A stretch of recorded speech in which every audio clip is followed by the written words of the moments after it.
Nataka nizungumze mambo matatu kwa sababu ya muda. Nani miongoni mwetu anaweza kusimama akasema malengo ya kutafuta uhuru wa nchi yetu mwaka 61 tumeyafikia au tuko kwenye malengo hayo? Anyoshe mkono nimuone, alafu mimi nitamchallenge. Wakati wa kupigania uhuru wa nchi hii, Mwalimu Nyerere alisema tunataka uhuru wa taifa letu kwa sababu wakoloni wazungu wameshindwa kuwaondolea Watanzania ujinga, kwa maana ya kuwapa elimu. Elimu inafukuza ujinga. Wameshindwa kuwaondolea Watanzania maradhi, kwa maana Watanzania wanakufa kwa magonjwa yanayoepukika au yanayoweza kutibiwa. Na wameshindwa kuwaondolea Watanzania umaskini. Mwaka 61 Mwalimu alisema hivi. Tunajitathmini baada ya miaka 63 ya uongozi wa chama chake Mwalimu, ambaye aliweka misingi mizuri ya kuendeleza taifa hili kwenye nchi yenye rasilimali kubwa kuliko nchi karibia zote duniani. Tunajitathmini, sisi ni maskini baada ya miaka 63. Nasema uongo? Sisi ni wanyonge kwenye taifa letu, tunakufa kwa magonjwa yanayotibiwa. Nasema uongo? Ujinga umetamaraki kwa sababu elimu tunayopewa ni ya hovyo. Leo hii tunapozungumzia kuhusu mafanikio ya sekta ya elimu nchini, usemi huu unapata maana kamili. Katika kipindi cha uongozi wa serikali ya awamu ya 6 inaongozwa na Mheshimiwa Daktari Samia Suluhu Hassan, sekta ya elimu imepiga hatua kubwa katika kuongeza fursa za elimu na mafunzo katika mfumo rasmi na nje ya mfumo rasmi. Mtazamaji, ungana nasi katika kipindi hiki maalumu kinachoelezea mafanikio yaliyopatikana katika ngazi zote za elimu ili kuhakikisha Watanzania wanapata fursa ya kupata elimu bila vikwazo vyovyote. Ikumbukwe, serikali imeendelea kutekeleza sera ya elimu bila ada kuanzia elimu ya awali hadi kidato cha 6 na imefuta ada za mitihani ya kitaifa katika shule za serikali. Aidha, imetoa waraka wa elimu namba 2 wa mwaka 2021 kuhusu kuwarejesha shuleni wanafunzi waliokatiza masomo katika elimu ya msingi na sekondari kwa sababu mbalimbali.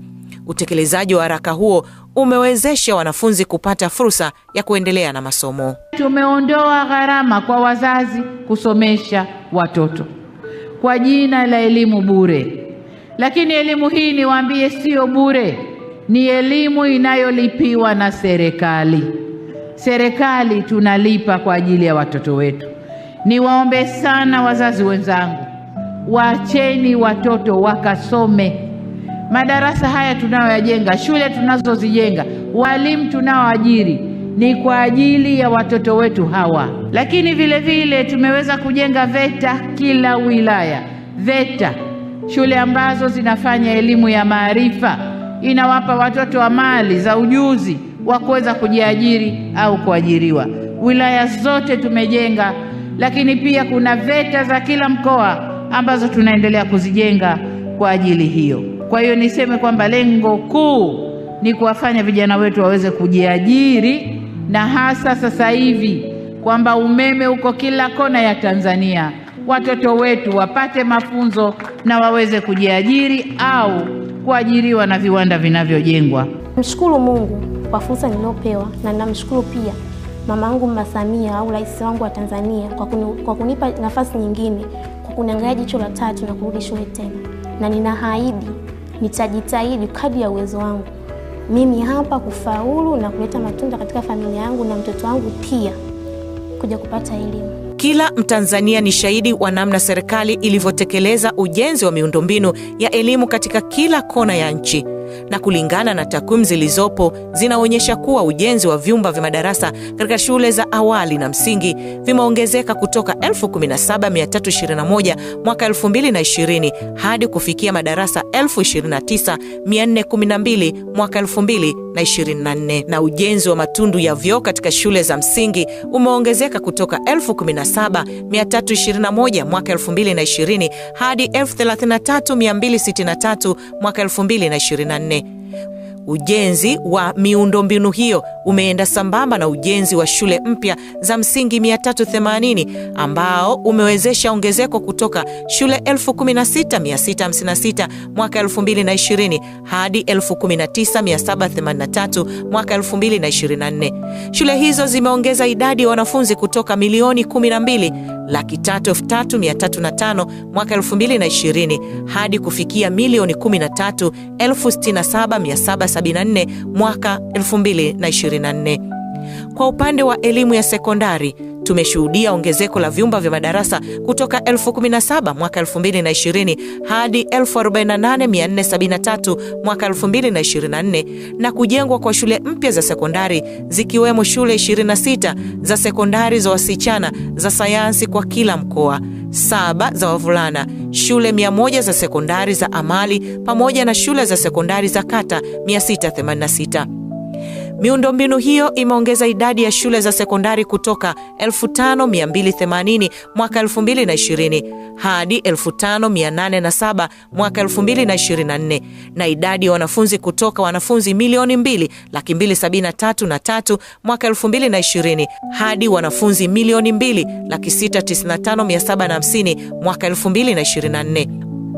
Mbali ya shule zote kuwa na miundombinu ya kuwezesha watoto wenye mahitaji maalumu, serikali pia imejenga shule jumuishi za mfano ikiwemo shule ya sekondari Patandi maalumu mkoani Arusha yenye uwezo wa kuchukua wanafunzi 360, shule ya msingi ya mfano Lukuledi mkoani Mtwara yenye uwezo wa kuchukua wanafunzi 620 na shule jumuishi ya mfano ya awali msingi na sekondari Mbuye mkoani Geita yenye uwezo wa kupokea wanafunzi 800.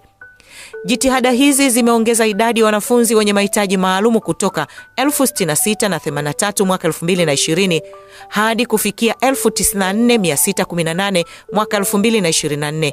Kati yao 78,106 ni wa shule za msingi na 16,512 wa sekondari.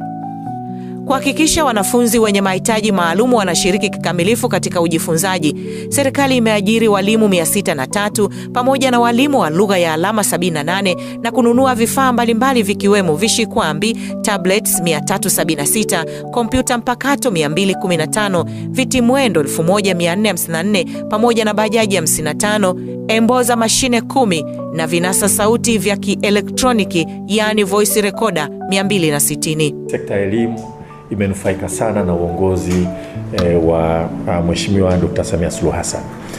Na tumepata manufaa makubwa lakini na matumaini makubwa sana huko mbele ya safari kama ambavyo nitaelezea. Baadhi ya maeneo ambayo kwa kweli kila mmoja anayaona, kila wilaya imeona, kila jimbo imeona na karibia kila kata hapa Tanzania imeona ni ujenzi wa miundombinu kwa ajili ya elimu. Tangu rais wetu achukue madaraka alisisitiza kwanza asingependa tena aone watoto wanamaliza darasa la 7 alafu wanachaguliwa kwenda kidato cha kwanza alafu ndio tunakimbizana kujenga miundombinu alafu kuingiza watoto kwa awamu kwa sababu hakuna miundombinu. Watoto wetu wakimaliza darasa 7 waliochaguliwa kwenda kidato cha kwanza wote wanakwenda kwa mkupuo kwa sababu miundombinu yote inakuwa imeshakamilika kwa sababu ya msukumo wake mwenyewe kuhakikisha kwamba hili swala linakwenda vizuri.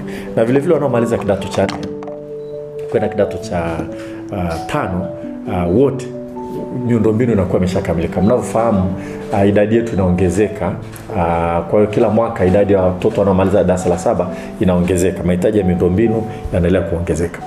Lakini sio hivyo tu. Sasa hivi takriban kata karibia zote sasa Tanzania zina sekondari. Tumejenga sekondari mpya nyingi, tunajenga sekondari za sayansi kila mkoa. Sekondari mpya zimejengwa kila wilaya, sehemu nyingine zimeshazinduliwa kwa maelekezo ya rais wetu, lakini kuna miradi mikubwa miwili ambayo rais aliagiza tutafute fedha. Mradi mmoja unaitwa SEQUIP kwa ajili ya ujenzi na ukarabati wa elimu ya sekondari pamoja na kuimarisha huduma za walimu, na mradi wa BOOST kwa ajili ya shule za primary. Miradi yote miwili hii ambayo ni fedha kutoka Benki ya Dunia yalikuwa ni maelekezo ya rais wetu kwamba tujaribu kuboresha sana miundombinu. Kwa hiyo kwa kweli Watanzania wenzangu, kokote tutakapoona, utaona madarasa mapya yamejengwa, utaona maabara yanajengwa na kadhalika. Katika kuimarisha elimu ya ualimu, serikali imeboresha miundombinu kwa kufanya ukarabati mkubwa katika vyuo vya ualimu vya Mpuguso, Ndala, Shinyanga na imejenga chuo cha ualimu cha Kabanga, Sumbawanga, Dakawa na Muhonda na mafunzo kwa wakufunzi 1344. Aidha, vyuo 15 vimeunganishwa katika mkongo wa taifa ili kuwezesha matumizi ya tehama. Wahenga wananena afya ni mtaji. Chini ya uongozi wa Rais Samia Suluhu Hassan, sekta ya afya ya Tanzania imepata mafanikio makubwa katika miaka 4 iliyopita. Mafanikio hayo ni pamoja na serikali kuongeza vifaa vya kisasa vya matibabu, ikiwa ni pamoja na mashine 13 za MRI, 45 za CT scan, 491 za digital x-ray na 970 za ultrasound, ambazo sasa zinapatikana hadi kwenye zahanati. Uwezo wa wataalamu wa afya umeimarishwa, na kupitia mpango wa Samia Health Specialization Scholarship, madaktari bingwa 1455 walipata mafunzo. Idadi ya madaktari bingwa ikaongezeka kutoka 2637 hadi 2684 mwaka 2024. Huduma za uzazi za dharura zimeimarishwa na vituo vinavyotoa upasuaji wa kumtoa mtoto tumboni vimeongezeka kutoka 338 hadi 523. Mfumo wa mama unaotoa usafiri wa haraka kwa wajawazito umewafikia zaidi ya wanawake 105,780 nchini. Uongozi wa Rais Samia umetambuliwa kimataifa, ambapo ameteuliwa na Umoja wa Mataifa kuwa championi wa dunia wa usawa wa kijinsia, na amepokea tuzo ya The Global Goalkeepers kutoka Gates Foundation kwa mafanikio makubwa katika sekta ya afya, ikiwemo kupungua kwa vifo vitokanavyo na uzazi kwa 80%. Ndugu wanahabari, TASAF awamu ya 3 kwa sasa inatekeleza kipindi cha pili cha mpango wa kunusuru kaya maskini ambao kinafanyika katika mamlaka ya maeneo ya utekelezaji 186 ya Tanzania bara na Zanzibar, ikihusisha halmashauri za wilaya, miji, manispaa na majiji ya Tanzania bara na Unguja na Pemba. Kwa upande wa Zanzibar, lengo ni kuziwezesha kaya za walengwa kutumia fursa ya kuongeza kipato na kutumia huduma za kijamii na kiuchumi kwa kuwekeza katika kujenga na kuendeleza watoto wao ambao ni rasilimali wake. Katika kipindi cha miaka 60 ya Muungano, mpango huu umekuwa na manufaa makubwa, mathalan katika eneo la uhawilishaji ruzuku kwa walengwa, ambapo kiasi cha shilingi bilioni 824.4 kililipwa kwa kaya masikini 1,321,098 Tanzania bara, na shilingi bilioni 41.2 ililipwa kwa kaya masikini 50,818 Zanzibar, ili kuziwezesha kumudu gharama za msingi za maisha na kupeleka watoto shule na kliniki.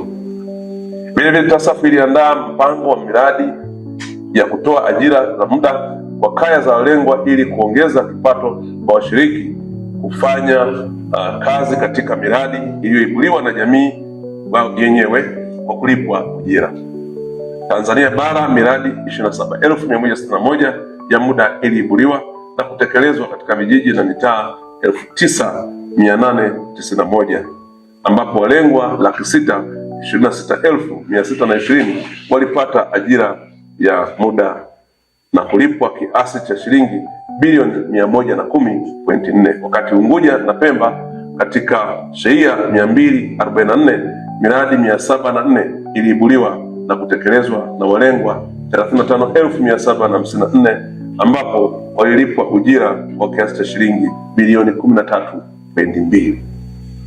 Ndugu wanahabari, kumekuwa na mpango wa kuendeleza na kuboresha miundombinu ya kudumu ya jamii, ambapo miradi 77,000 ya kuendeleza miundombinu katika sekta ya elimu, afya na maji yenye thamani ya shilingi bilioni 3.6 imetekelezwa katika halmashauri 50 za Tanzania bara, wakati miradi 20 yenye thamani ya shilingi bilioni 2.9 imetekelezwa Pemba na Unguja kwa lengo la kuimarisha miundombinu ya huduma za jamii katika maeneo husika. Kupitia mpango huu, serikali ya awamu ya 6 imekuza uchumi wa kaya maskini kwa kuhamasisha walengwa kuunda vikundi vya kuweka akiba na kukopeshana na kuwekeza kwenye miradi ya uzalishaji mali ili kuinua kipato cha kaya. Hadi Machi 2024, walengwa wamepewa mafunzo ya stadi za msingi za kuendesha shughuli za kiuchumi kwa pande zote za muungano, ikiwa Tanzania bara ni walengwa 27,964 kutoka halmashauri 33 walipopatiwa mafunzo na ruzuku za uzalishaji wa kiasi cha shilingi bilioni 8.6, na kwa Unguja na Pemba walengwa 23,399 na walipewa ruzuku ya kiasi cha shilingi bilioni 8.9. Fedha hizo ni kwa ajili ya utekelezaji wa mradi yao ya uzalishaji na kuongeza kipato cha kaya.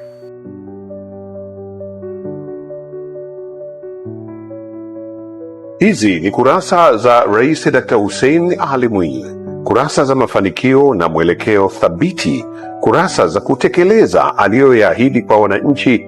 Kazi bado inaendelea kwa kasi. Ameahidi na ametekeleza.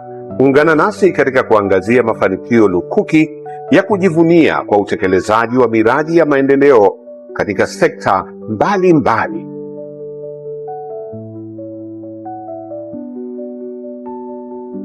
Afisi ya Rais, Tawala za Mikoa, Serikali za Mitaa na Idara Maalum ya SMZ ina majukumu ya kujenga mazingira mazuri ya kuwashirikisha wananchi, kudumisha amani, ulinzi wa mali zao pamoja na kuimarisha huduma za jamii. Serikali ya Mapinduzi ya Zanzibar inayoongozwa na Rais Dr. Hussein Ali Mwinyi kupitia Afisi ya Rais, Tawala za Mikoa, Serikali za Mitaa na Idara Maalum za SMZ imefanikiwa kutekeleza miradi mbalimbali yenye mnasaba wa kuwasogezea karibu wananchi huduma zilizo muhimu. Moja kati ya miradi ni ujenzi wa masoko makubwa ya kisasa katika wilaya zote za Unguja na Pemba, ambayo yamejengwa kwa fedha za ahueni ya Uviko 19 zilizotolewa na Shirika la Fedha Duniani IMF.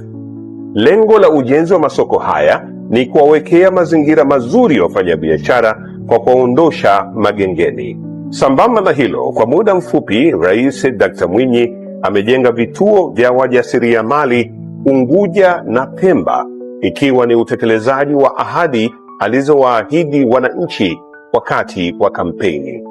Aidha, ujenzi wa vituo vikubwa viwili vya daladala vikiwemo kituo cha daladala Michambi na kituo cha daladala cha Kinowe Konde mkoani Kaskazini Pemba vimefanyika. Pia kukamilika na kuanza kazi kwa kiwanda cha viatu na cha ushonaji cha Idara Maalum za SMZ ambavyo vina jukumu la kushona sare za maafande na wapiganaji wa vikosi vya idara maalum. Viwanda hivyo vimetoa ajira kwa raia na kuongeza ujuzi wa askari wa idara maalum za SMZ. Hali kadhalika, upatikanaji wa vitambulisho vya ukaazi umekamilika kwa wananchi, ambapo vitambulisho vya Mzanzibari mkaazi na vyeti vya kuzaliwa vinatolewa bila urasimu wowote. Faraja imeongezeka upya, matumaini yameongezeka, mwanga unaonekana na neema imejaa kwa kila Mzanzibari. Ameahidi na ametekeleza. Heko Dr. Mwinyi. Wakati wa kupigania uhuru wa nchi hii, Mwalimu Nyerere alisema tunataka uhuru wa taifa letu kwa sababu wakoloni wazungu wameshindwa kuwaondolea Watanzania ujinga kwa maana ya kuwapa elimu. Elimu inafukuza ujinga. Wameshindwa kuwaondolea Watanzania maradhi kwa maana Watanzania wanakufa kwa magonjwa yanayoepukika au yanayoweza kutibiwa. Na wameshindwa kuwaondolea Watanzania umaskini. Mwaka 61 Mwalimu alisema hivyo. Ndugu zangu, hivyo ndivyo tunavyoweza kuijenga Tanganyika yetu. Sasa watu waliokuwa wanatazamia kwamba Tanganyika ya kesho itakuwa ni ile ile ya jana, sasa wanahiari wale. Mahali hapa nifai mimi. Anatoroka mwenyewe taratibu,